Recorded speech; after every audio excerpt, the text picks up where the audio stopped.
মোৰ নাম শিখা। আগতে মোৰ স্বামী ৰাজদুৰ্ঘটগ্ৰস্ত হৈ আঘাতপ্ৰাপ্ত হৈছিল। তেওঁ আঘাতৰ পিছত মই সম্পূৰ্ণ অকলশৰীয়া হৈ পৰিলোঁ। গোটেই দিনটো সি নিজৰ কোঠাত পৰি থাকিব, লৰচৰ কৰিব নোৱাৰি। এদিন ঘৰত বহি থাকোঁতে দুৱাৰৰ ঘণ্টা বাজি উঠিল। মই দৌৰি গৈ দুৱাৰখন খুলি প্ৰায় 19 বছৰ বয়সত এজন যুৱক মোৰ সন্মুখত থিয় হৈ আছিল। থিয় হৈ দুৱাৰৰ বাহিৰৰ পৰা নিজৰ পৰিচয় দিলে। সি ক'লে, মোৰ নাম চিৰাজ, মই প্ৰকাশৰ ল'ৰা।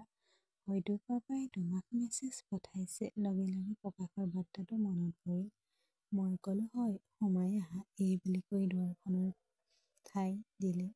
দ্বিধাত পৰি চিৰাজ সোমাই গ'ল। তেওঁ ক'লে, মই আজিহে ইয়ালৈ আহিছোঁ। 8 বছৰমান আগতে স্কুলত পঢ়ি থাকোঁতে তোমাক দেখিছিল। তোমাৰ বিয়া কাৰ্ড আমাৰ ঘৰত আহিছিল। মোৰ হাইস্কুল পৰীক্ষা আছিল, সেয়েহে তোমাৰ বিয়াত উপনীত থাকিব পৰা নাছিলোঁ। মই ইয়াত কলেজৰ বাবে আহিছোঁ আৰু ইয়াত পাপাই তোমাৰ বাবে এইবোৰ পঠাইছিল। এই বুলি কৈ সি মোৰ হাতত বেগ এটা আগবঢ়াই দিলে। বেগটোৰ পৰা বাগিচাৰ সতেজ ফল-মূল, শাক-পাচলি, আচাৰ আদি বস্তুৰ আচৰিত গোন্ধ ওলাইছিল। মই আনন্দেৰে তেওঁক ধন্যবাদ জনাই বেগটো লৈ গ'লো। মই তাক চাহ আৰু জলপান আগবঢ়াই দিলোঁ। ইফালে মই জোৰ দি ক'লো, তুমি ইয়াতে থাকা। মই তোমাৰ দেউতাক কৈছোঁ যে তোমাৰ বাবে সকলো সাজু হ'ব। মাত্ৰ পঢ়াত মনোনিৱেশ কৰা। এই কথা শুনি চিৰাজে লগে লগে মান্তি হ'ল যে সি এইটোৰ বাবে অপেক্ষা কৰি আছিল। উঠি সি খৰধৰকৈ বাহিৰত ৰখা সকলো বস্তু আনি দিলে। গোটেই দিনটো চিৰাজে কেৱল নিজৰ কোঠাটো পৰিপাটি কৰি ৰাখিলে। কিছু সময় পাছত তেওঁ ইয়াত ঘৰত থকাৰ দৰে অনুভৱ কৰিবলৈ ধৰিলে।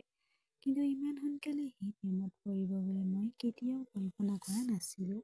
পিছদিনা চিৰাজক মোৰ স্বামী ৰাজৰ লগত চিনাকি কৰাই দিলোঁ। চিৰাজে আচৰিত হৈ ভাবিলে, এইটো আচৰিত। কালি দুপৰীয়াৰ পৰা ৰাতি পুৱালৈকে মই সিহঁতৰ পৰা এটাও শব্দ শুনা নাছিলোঁ।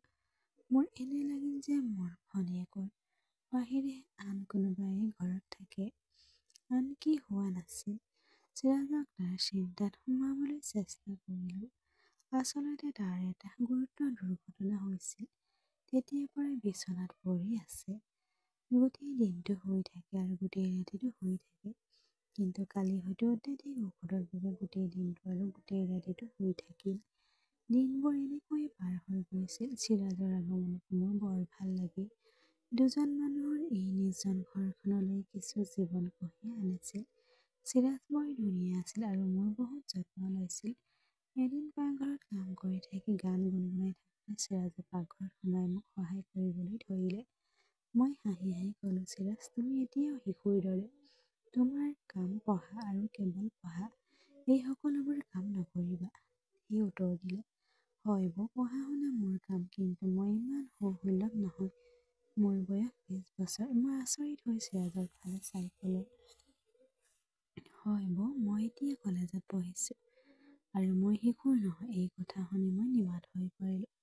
এদিন কথা-বতৰাৰ সময়ত চিৰাজে মোক মোৰ স্বামী ৰাজৰ বিষয়ে সুধিলে। তাৰ কি হৈছিল, কেতিয়া আৰু কেনেকৈ সংঘটিত হ'ল এই দুৰ্ঘটনা? মই দুখেৰে উত্তৰ দিলোঁ, তেওঁ আগতে নিখুঁতভাৱে ফিট আছিল আৰু আমাৰ সমগ্ৰ ব্যৱসায়টো অকলে পৰিচালনা কৰি আছিল। সকলো ঠিকেই চলি আছিল আৰু আমি একেলগে সুখেৰে বাস কৰি আছিলোঁ। তাৰ পিছত এদিন ফেক্টৰীৰ পৰা ঘৰলৈ উভতি আহোঁতে তেওঁৰ দুৰ্ঘটনা হ'ল। এই দুৰ্ঘটনাৰ পিছত আমাৰ জীৱন আৰু পৰিয়াল দুয়োটাৰে পৰিস্থিতি সলনি হৈ গ'ল। তেওঁ ভৰিত গুৰুতৰভাৱে আঘাতপ্ৰাপ্ত হয়। চিকিৎসা কৰা হৈছিল, কিন্তু এতিয়াও ভালকৈ খোজ কাঢ়িব পৰা নাই। বৰ্তমান তেওঁ আনকি খোজ কাঢ়িবলৈ 10 মিনিট সময় লাগে। গতিকে সি বেছিভাগেই নিজৰ কোঠাত থাকে। সপ্তাহত 3 দিন তেওঁ ফিজিঅথেৰাপিত থাকে আৰু বাকী সময়খিনি চিনেমা চাই পঢ়ে। ডাক্তৰে ক'লে সময় লাগিব, কিন্তু তেওঁ লাহে লাহে সুস্থ হৈ আৰামত খোজ কাঢ়িব। এই কথা শুনি চিৰাজে তাইৰ ফালে চালে। সি জানিছিল আমাৰ বিয়া মাত্ৰ 5 বছৰ হ'ল। সি সুধিলে, তোমাৰ বিয়া প্ৰায় 5 বছৰ নহ'ল না? মই উত্তৰ দিলোঁ, হয় 5 বছৰ হ'ল। তেওঁ ক'লে, সেইটো মোৰ মনত আছে। সেই সময়ত মোৰ 10ম শ্ৰেণীৰ পৰীক্ষা চলি আছিল। সেইবাবে তোমাক লগ কৰিব পৰা নাছিলোঁ। মই চাগে 6ষ্ঠ শ্ৰেণীত পঢ়িছিলোঁ। তেতিয়া তোমাক এবাৰ দেখিছিল। আপুনি পাপাৰ ওচৰলৈ কিতাপ কিছুমান লৈ আহিছিল। মই ক'লো, হয় হয়, তোমাৰ দেউতা তেতিয়া মোৰ গণিতৰ শিক্ষক আছিল। তাৰপিছত মই আন এখন স্কুললৈ যাবলৈ আৰম্ভ কৰিছিলোঁ বাবে কিতাপবোৰ তেওঁক ঘূৰাই দিবলৈ আহিছিলোঁ। দিন পাৰ হৈ গ'ল। চিৰাজে আমাৰ লগত থাকি এতিয়া থাকিল। মাহৰ পিছত মাহ পাৰ হৈ গৈছিল। চিৰাজে তেতিয়াও শৈশৱৰ ৰোষ বাটত ভৰি দিছিল। কিন্তু তেওঁ স্পষ্টকৈ বুজি পাইছিল যে ফিজিঅথেৰাপিষ্ট বাহিৰেও তেওঁ আমাৰ নিস্তব্ধ জীৱনলৈ অলপ সংগীত সুৰৰ আৰু ছন্দ কঢ়িয়াই আনিছিল। চিৰাজে অনমতে মোৰ ওচৰ চাপিবলৈ চেষ্টা কৰি আছিল আৰু মই কিচিনৰ পৰা কোনো সুখ অনুভৱ কৰা নাছিলোঁ। তেওঁৰ প্ৰতি আকৰ্ষিত অনুভৱ কৰিছিলোঁ। আমি কামৰ পিছত একেলগে বহু সময় কটালোঁ। আমি একেলগে খাই লাহে লাহে ওচৰ চাপি আহিলোহেঁতেন। মই তাক ভাল পাবলৈ আৰম্ভ কৰিছিলোঁ আৰু মই জানিছিলোঁ যে সিও মোক ভাল পায়, কাৰণ আমাৰ সম্পৰ্ক ফুলি উঠিছিল। দিনবোৰ পাৰ হৈ গ'ল। আমাৰ মাজত দূৰত্ব কমি আহিল। চিৰাজৰ স্পৰ্শ উপভোগ কৰিবলৈ আৰম্ভ কৰিছিল। বৌয়ে কেনে প্ৰতিক্ৰিয়া প্ৰকাশ কৰিব সেয়া হয়তো পৰীক্ষা কৰি তেওঁ মোক ইফালে সিফালে খেলিমেলিকৈ চুইছিল। কেতিয়াবা মোৰ স্বামীৰ কথা ভাবিলে মোৰ বৰ দুখ লাগে আৰু মোৰ চকু দুটাই চকুলো ওলাই আহিছিল। চিৰাজে মোক সান্তনা দিব আৰু মোক সাৱটি ধৰিব। আমি দুয়োজনে সিজনৰ মাজত হেৰাই গৈ একেলগে শুবলৈ ধৰিলোঁ। এদিন আছিল, চিৰাজ আছিল সম্পূৰ্ণ মুক্ত হৈ পৰিল। গতিকে সি গান এটা গুণগুণাই পাকঘৰলৈ আহিল আৰু খৰধৰকৈ চকু দুটা মুদি মোৰ কাণত বজাবলৈ ধৰিলে। তাৰ ওচৰত মুখখন থৈ সি ক'লে, শিখাব, আজি তোমাৰ সকলো কাম কৰিম, ইয়ালৈ আহি আৰামত বহা। মোৰ কোমল ধোবাটিত সুগন্ধি চুলিখিনিৰ পৰা গোন্ধ পাই সি লাহেকৈ মোক চকী এখনত বহিবলৈ ক'লে। ময়ো টেনচনত আছিলোঁ। চকীখনৰ পৰা উঠি তেওঁক বহিবলৈ দি কোলাত বহিলোঁ। আমি দুয়ো কেইমিনিটমান তেনেকৈ থাকিলোঁ। লৰচৰ কৰা নাছিল, কথা কোৱা নাছিল, মাত্ৰ মনে মনে ইজনে সিজনক অনুভৱ কৰি। 2 দিনমান হ'ল চাগে, ক'ৰবাৰ পৰা কাঁহৰ শব্দ এটা আমাক দুয়োকে আচৰিত কৰি তুলিলে। আতংকিত হৈ মই লগে লগে চিৰাজক মোৰ পৰা আঁতৰাই আনিলোঁ।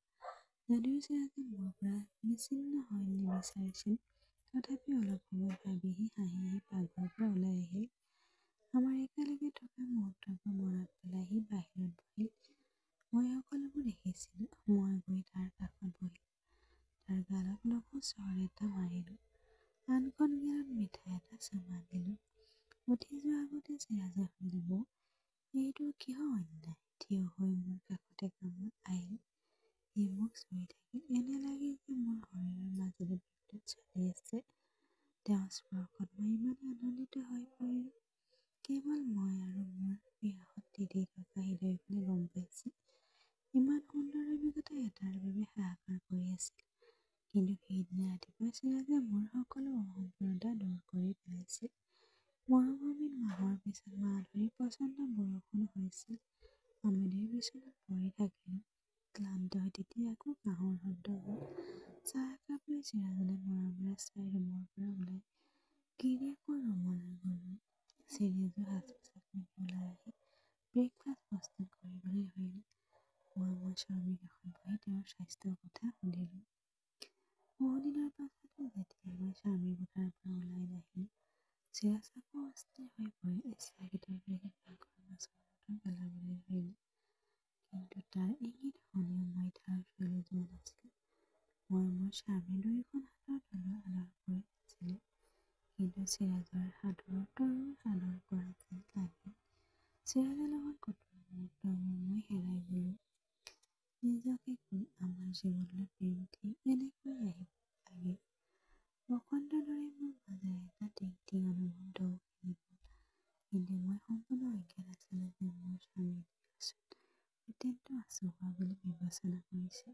সিও মোৰ হঠাৎ হোৱা আনন্দটো লক্ষ্য কৰিছিল। ময়ো তেওঁৰ লগত শুই নাথাকিলোহেঁতেন। যদি শুই থাকিলোঁ তেন্তে তেওঁৰ ফালে পিঠি দি শুই থাকিলোহেঁতেন। মই নতুন আছিলোঁ। মই নৱবিবাহিত কইনাৰ দৰে হৈ পৰিছিলোঁ আৰু মোৰ মনোভাৱ আৰু মোৰ আচাৰ ব্যৱহাৰ মোৰ স্বামীক উদ্বিগ্ন কৰি তুলিছিল। প্ৰথমে মোৰ মাত্ৰ 1 ছেকেণ্ডৰ বাবে লগ পোৱা চিৰাজে এতিয়াও মোৰ কান্ধত মালিচ কৰি চাহ আগবঢ়াইছিল। এদিন পাকঘৰত চাহ